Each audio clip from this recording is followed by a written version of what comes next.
Sa unahin. Ito, tara, hindi na po tayo ng hapon. Nakaharap ko lang po yun.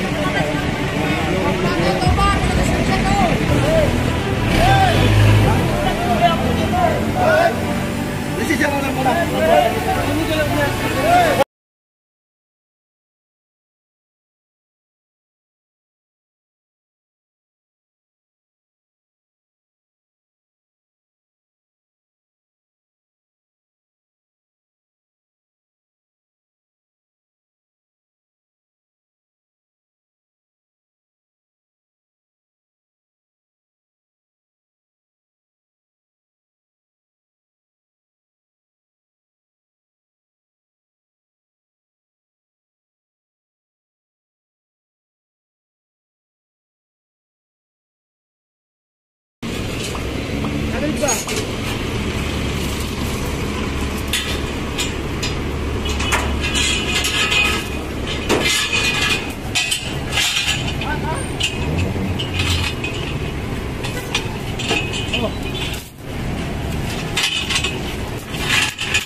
Sa mga gantong lugar, yun, iwas tayo sa mga pagpapark, lalo na iniiwanan.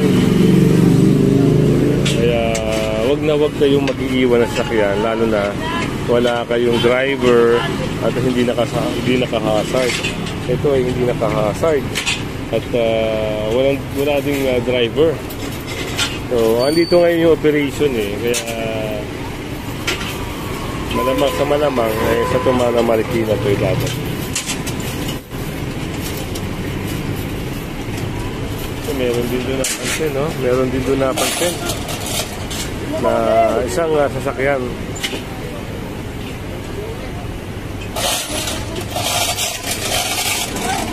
Ano na kasi yan? Well. At yun na, pinorma na nga yung isang tow truck doon. Mamaya lapitan natin yun.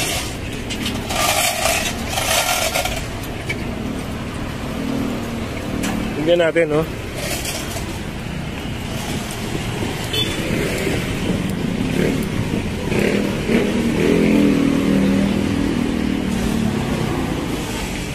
Yun, parang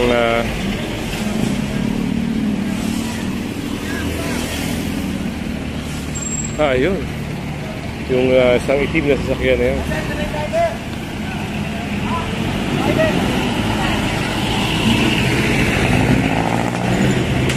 Dumating yung driver. Dumating yung driver. So ayun, at buti na dumating yung driver.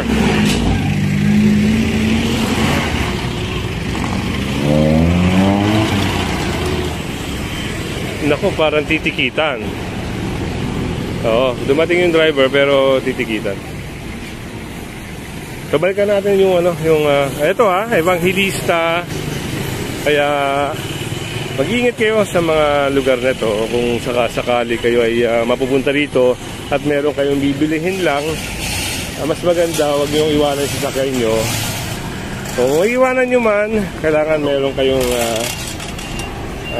kausap o kaya kasama na iwanan sa driver seat at naka-hazard, no?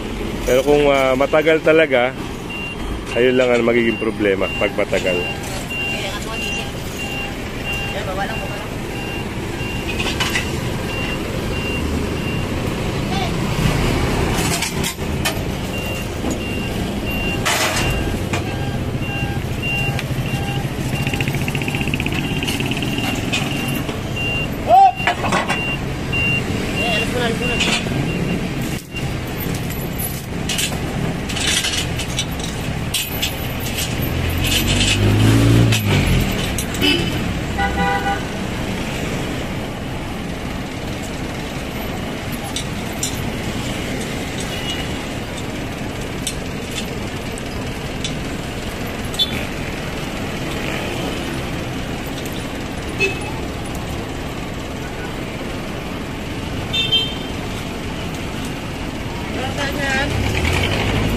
ano, sa inyo kasi lumapit kayo eh.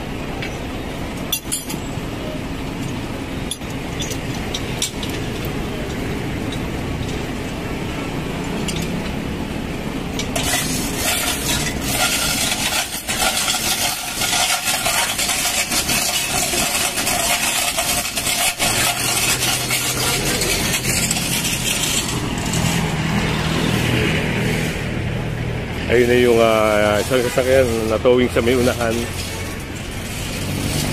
At ayun pa yung isa, oh. Hello, okay. Hop! Bende!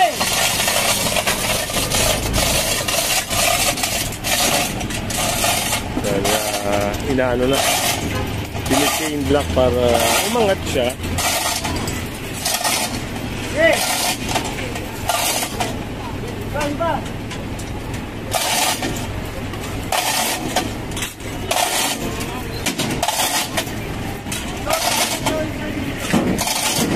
Hey!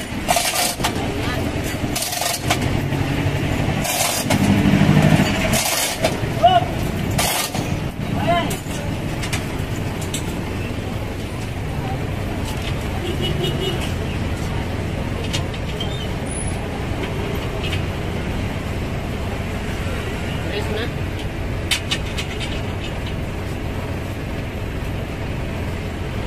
Sa unan eh.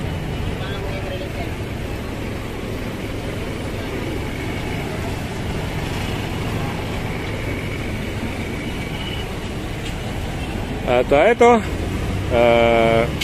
halimbawa, ano, lagi natin sinasabi, halimbawa, wala yung sasakyan nyo at kahina-hinala, tingin lang po kayo sa paligid, may mga notice dyan, o kaya witness, kung wala naman talaga, try nyong puntahan sa Tumana Marikina, baka nandun. At ito ay dadalhin na sa Tumana Marikina, at doon na tututubusin ng mga may-ari. Kaya ingat, lagi natin sinasabi, mag-ingat dahil mahal ang pantubos. Mahal magtubos, bukod doon yung ano pa, yung abala sa inyo. Si Sir, ginagawa na to ng violation ticket. Ayan, violation ticket, illegal parking. Ano Sir?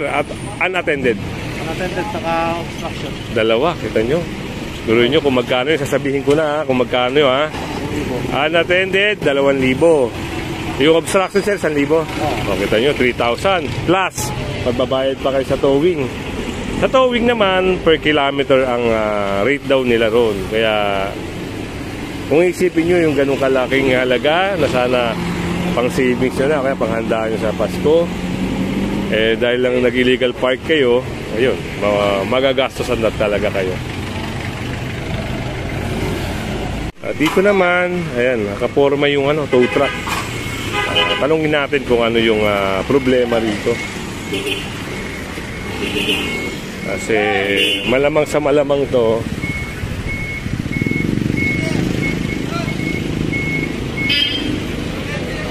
Saan saan yung towing? Yung puti.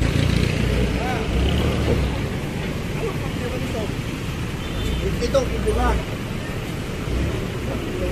Sir, wala driver ko, sir. Wala driver. Wala lang ako ito. Ay, ito ano?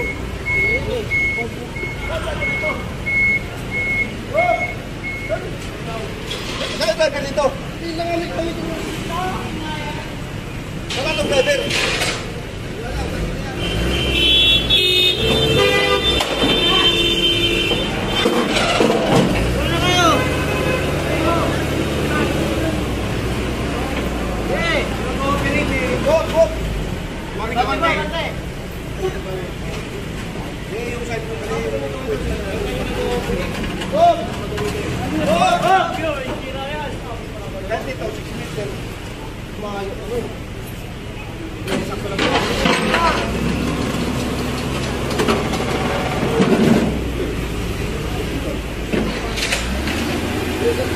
Wala yung may-ari.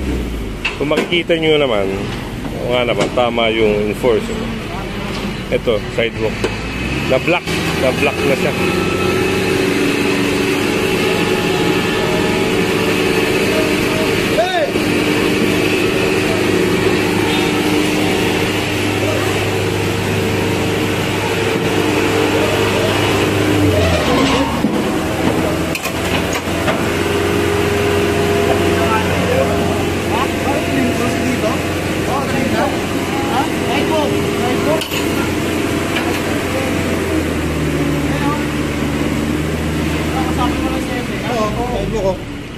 yan. Nakara na tao. Kahit hanap yung driver. Kung nandiyan ng driver, parang yung usod natin doon. Eh wala naman driver. Kaya pala hinahanap yung driver. Kaya pala hinahanap ni sir yung driver para sakaling ipaurong na lang. Kaya hinahanap ko yung driver para ako pala ipaano natin. Urong natin, pagpalagpag natin. Eh wala eh. So, yun, na-tow yun yung puti, na-tow dahil yung sidewalk pala, ano. Ito kanina, ito tama to. Magkakaan natin okay to, at least 6 meters. Okay si sir. Ayan, yun. Nandun siya, hindi siya na-tow. Yun, ingat-ingat sa pagpapark. Ingat-ingat sa pagpapark, lalong-lalo na shoutout kila sir, lalong-lalo na sa mga sidewalk, illegal parking, mga signage na dapat respetuhin.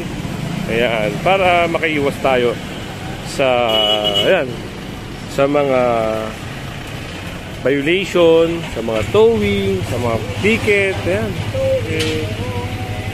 medyo magastos, lalo na ngayon magpapasko.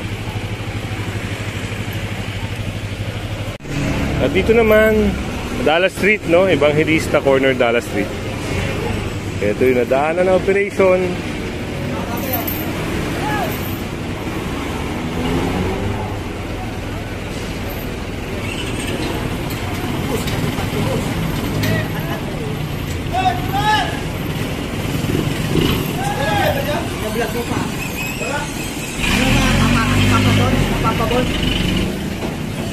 Kuya Goods.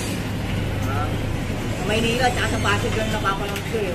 Wala driver naman. Kuya Bobot. Sino sa Maynila?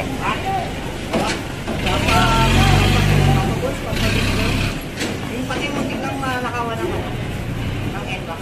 Lagi rin, di ba? Si ano yun? Si Remerx. Si Remerx. Pasig madalas eh. Sa Pasig, Yan. Napapanood daw ni Sir si Remerx sa clearing sa Maynila. Si Remerx, kailangan natin yun. So, ito yung na-cover natin. Yung at least 5 meters,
May pick up lang po. Salamat po, salamat.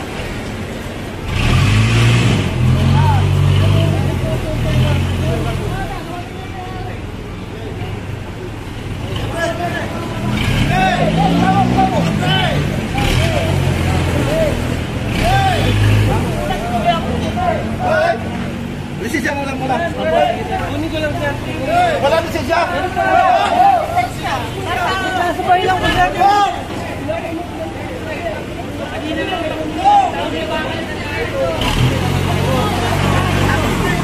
Ito lang po dyan. Kukunin ka po.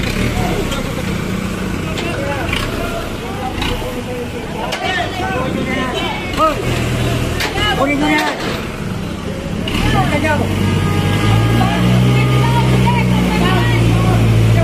yun ang naging problema. So, okay na sana at kahit pa paano may consideration. Ang problema, yung lisensya ay wala. Kaya diniretso po.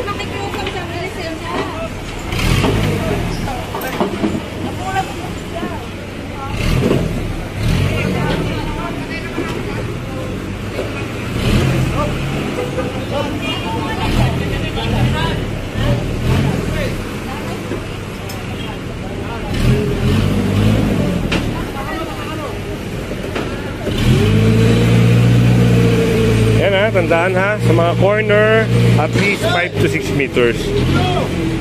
5 to 6, safe na yung sasakyan nyo. Pero pag mga alanganin na talagang makakompromiso yung daanan, lalo na pag halimbawa dito, kakanan yung sasakyan, hindi pwede. Ayan, pag nakita na operation, talaga pong matotoo at matotoo.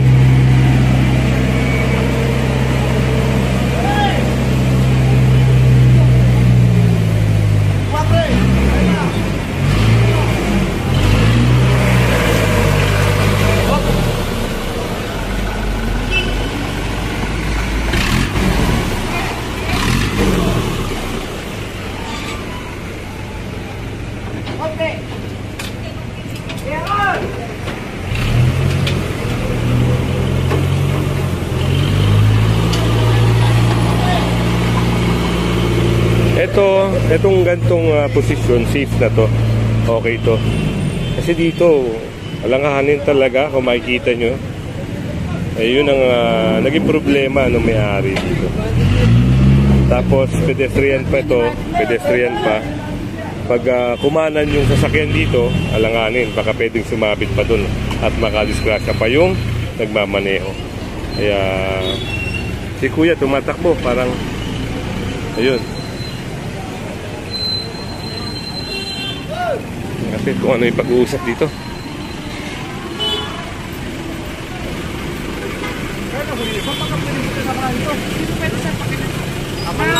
nyo kasi sir, na-obstruct yung sidewalk. Ay, hindi nga. Kasi ano? Sir, may video po kami sir. Ay, may vlogger din po kami sa TikTok po yan. Saan dadalhin nyo? Kumana po. Paano yan? Pare ka na. Mahal ka sa mag-ubos? Magkaan naman tayo? Nasa-service rin ako. Teka, ito na lang sir, enforcer na Oo. lang. Inutos na naman po sa amin yan. Pariport ako sa kampo ngayon. Boss, Inutos na naman po. saan kayo po yung kausapin? Teka, enforcer pa ako. Sunod tayo sa operation. Ha?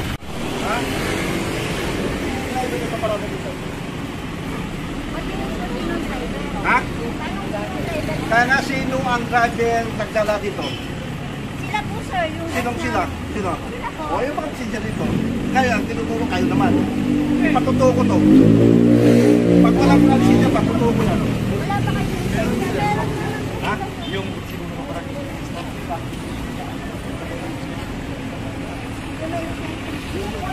Lalabas naman na po sila eh. Kunin ko lang yung license pa. So ito, nangyari, yung sidewalk din na kompromiso, kaya nadaanan sila ng operation.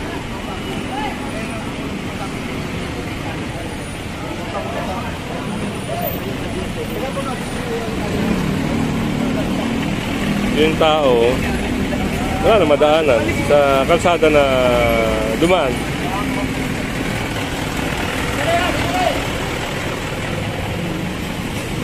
Ito, sa harap. O, lisensya na lang.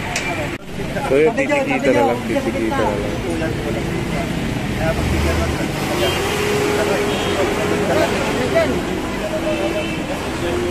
Alam mo yan kasi driver ka, alam mo yung batas sa kalsada. Ha? So, pinuwalag din, oh. Hey, sir, kung ano yung nakompromiso niya. Hindi na pagbayarin mo.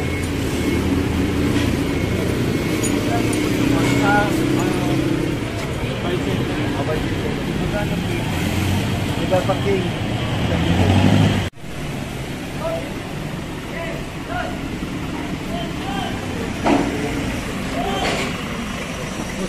Kaya po nakasampa na po tayo sa to, sarap hindi na po tayo nakababa. Nakaharap po na problema tayo. Ha? Ha? Pag walang lisensya yan. Pero, sir, magkakaproblema po yan kasi nakablog na po yan. Nakablog po yan. Balik sir, kung hindi po nakablog yan. Pangalawa, may tikita po yan tayo.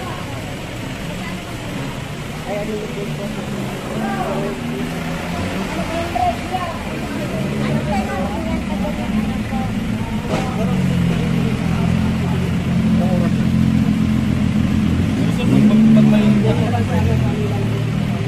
Walang tao sa... Kung nabilag sa araw yan, alas 9 sakto.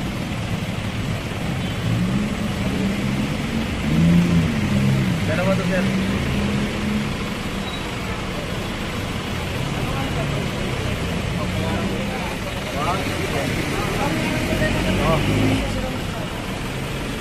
Yung pipirmahan na at babayaran niya sa any bayad center. Tapos alisin mo na.